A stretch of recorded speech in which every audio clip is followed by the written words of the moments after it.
NBL Canada, get live. Skyhawks in Ottawa. Our final stop in the Central Division takes us to the nation's capital, where we check in on the Ottawa Skyhawks, who will also look to kick off their inaugural season in the 2013-2014 campaign and make the Canadian Tire Centre their new home. The Skyhawks club made history and became the answer to a trivia question at the 2013 NBL Canada Draft by selecting Alex Johnson with the top overall pick, making him the first Canadian ever drafted #1 overall. They followed that pick up with 2 other Canadians as their draft picks, marking the first time a team has ever drafted all-Canadian talent. Here's Gus Tacali explaining why it was important to bring Canadians back home. Second time this year I celebrate Canada Day.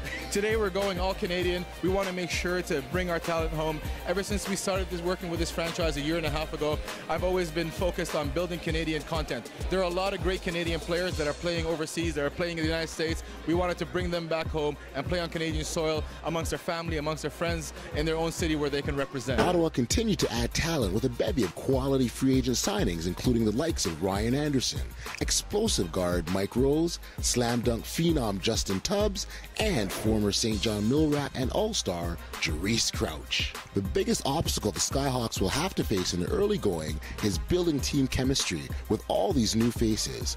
But as their 2-0 preseason record suggests, a fired-up coach Kevin Keithley is definitely up for the challenge.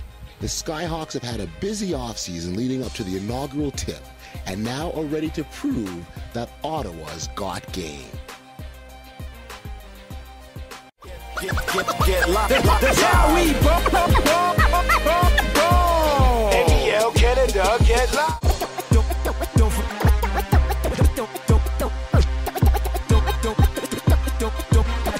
Don't forget NBL live, it's out of sight.